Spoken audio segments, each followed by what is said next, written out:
Stop. Before you throw out that leftover chicken or that container of rice in your fridge, I need to tell you something important. You've been lied to. Those videos telling you that reheating spinach is going to destroy your pancreas, that leftover potatoes are basically poison, that you're slowly killing yourself every time you use your microwave? They're scaring you on purpose, because fear gets clicks, fear gets views, and fear keeps you coming back for more. But here's what they're not telling you. The actual science doesn't back up most of those terrifying claims, and I should know. I'm 72 years old. I've been researching this stuff, and I'm tired of seeing my friends throw away perfectly good food because some internet video made them paranoid. Now, does that mean food safety doesn't matter? Absolutely not. At our age, it matters more than ever. Our immune systems aren't what they used to be, and we need to be smart about how we handle our food. So today, I'm going to give it to you straight. No fear-mongering, no clickbait, just the honest truth about 5 foods that do require some attention when you're storing and reheating them, and more importantly, why, based on real science, not internet hysteria. By the end of this video, you'll know exactly what to worry about and what to ignore.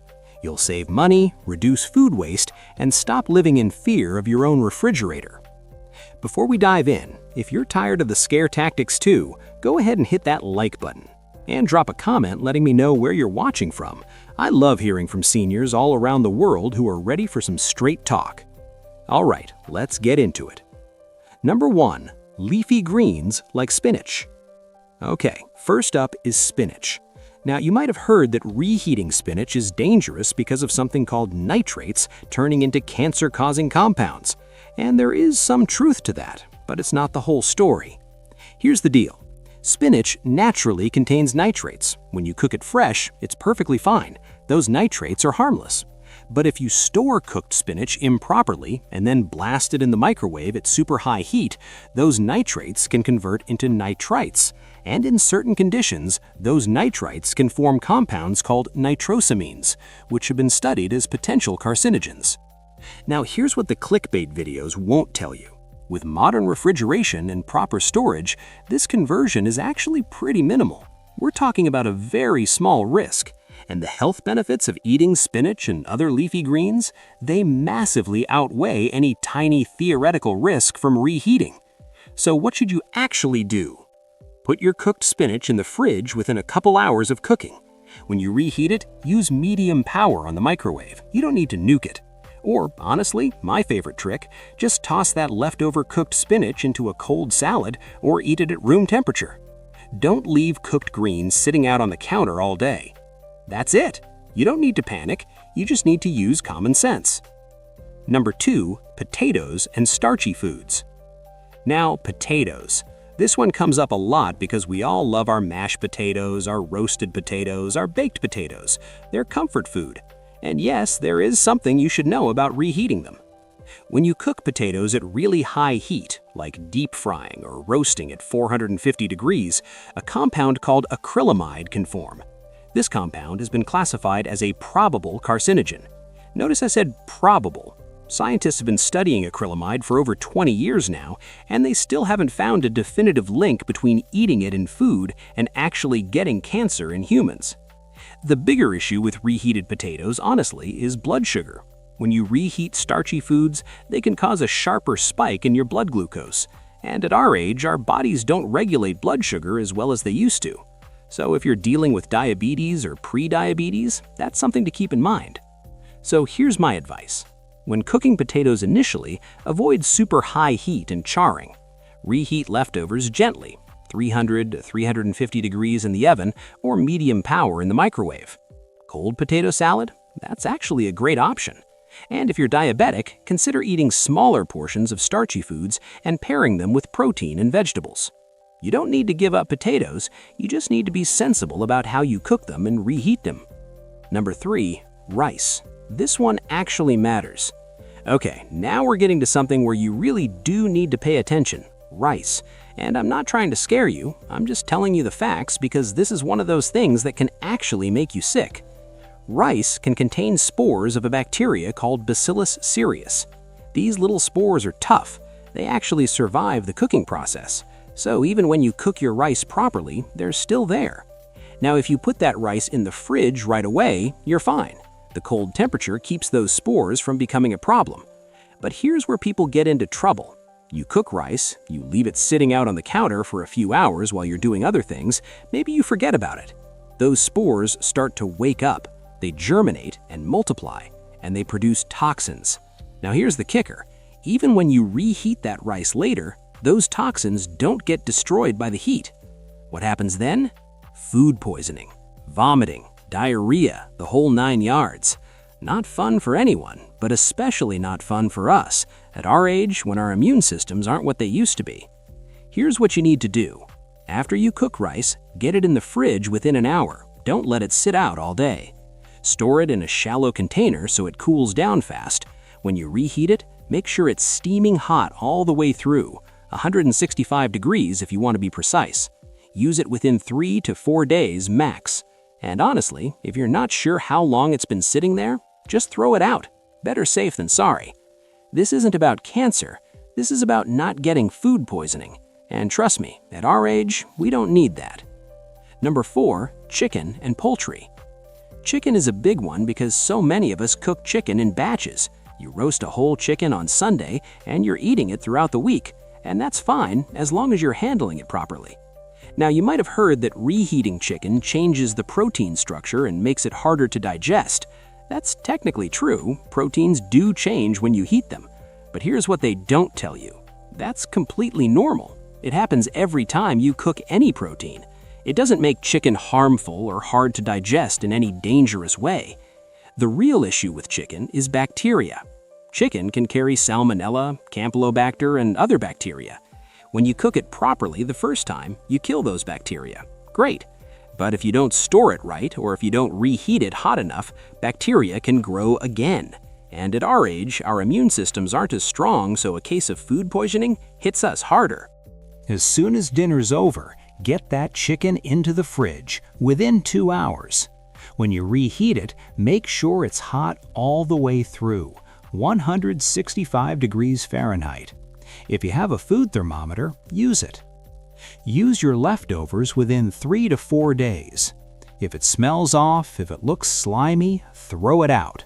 Don't take chances. Never reheat the same chicken more than once. Follow those rules and you're golden.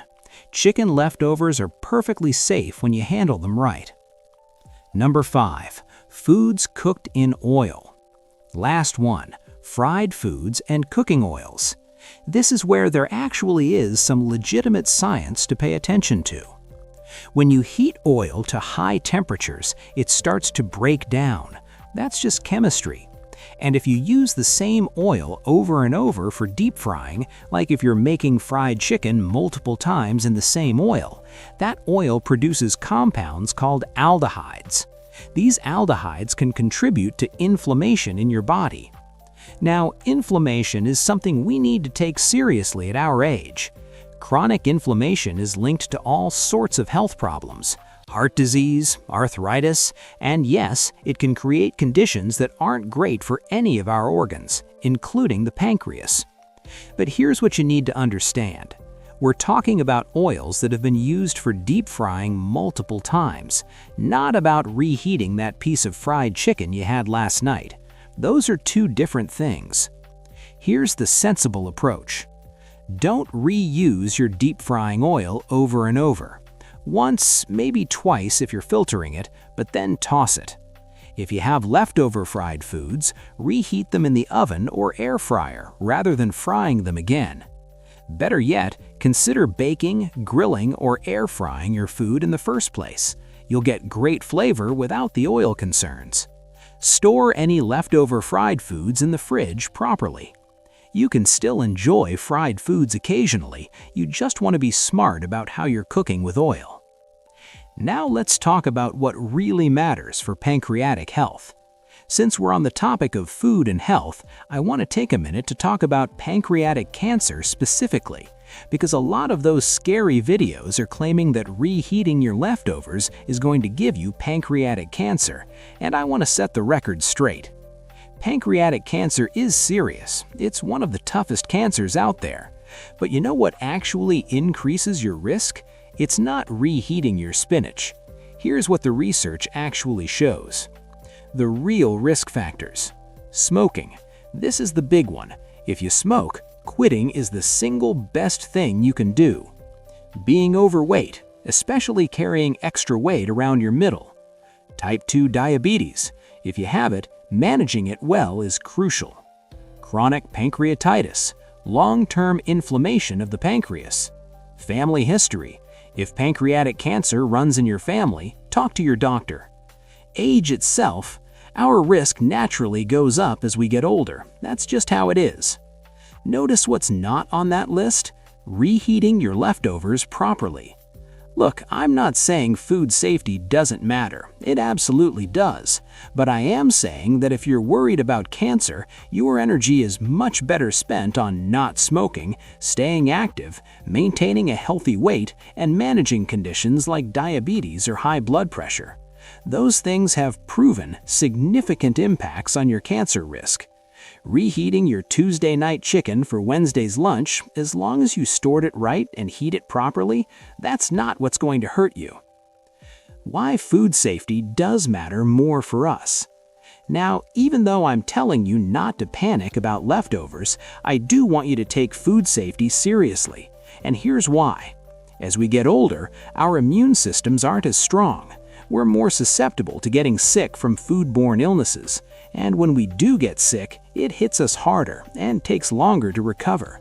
So yes, being careful about how we store and reheat food is important, just not for the reasons those scary videos are telling you. The rules I follow, and you should too. Rule 1. The 2-hour rule. Any cooked food that's been sitting out at room temperature for more than 2 hours goes in the trash. If it's a hot day, make that 1 hour. Bacteria grow fast at room temperature. Rule 2. First in, first out. Use your older leftovers first. Most leftovers are good for 3 to 4 days in the fridge. Label them with dates if you need to. Rule 3. Heat it right. When you reheat food, especially meat and poultry, get it up to 165 degrees. If you don't have a thermometer, make sure it's steaming hot all the way through. Rule 4. Trust your gut. If something looks weird, smells off, or you just have a bad feeling about it, throw it out. Don't talk yourself into eating something questionable. Rule 5. One reheat only. Don't reheat the same food multiple times.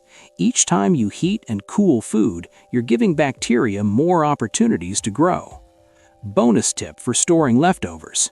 Put them in shallow containers. The food cools down faster that way, which means less time in that danger zone temperature where bacteria thrive. The bottom line, friends. Look, I get it. There's so much information out there, and a lot of it is designed to scare you. Videos telling you that every little thing is going to give you cancer, articles making you afraid to eat your own cooking. It's exhausting. Here's what I want you to take away from this. Food safety matters, especially at our age, but you don't need to live in fear of your refrigerator. You don't need to throw out every leftover. You just need to use common sense. Store your food properly, refrigerate it quickly, heat it thoroughly, and if something seems off, trust your instincts and toss it. But more importantly, focus your energy on the things that truly matter for your health. Eating a variety of fruits and vegetables, staying as active as you can, not smoking if you still are, maintaining a healthy weight, and managing any chronic conditions like diabetes or high blood pressure. Those are the things that make a real difference, not whether you heated up last night's mashed potatoes. Leftovers can absolutely be a part of a healthy, practical way of living. They save money, they reduce food waste, and there's nothing wrong with them when you handle them safely. One more thing. If you have specific health conditions, or if you're on medications that affect your immune system, definitely talk to your doctor about food safety. They can give you personalized advice based on your situation. And if you found this helpful, please subscribe so you don't miss future videos. I'm here to give you real information, backed by real science, without the scare tactics. Thanks for watching, and I'll see you in the next one. Take care of yourselves.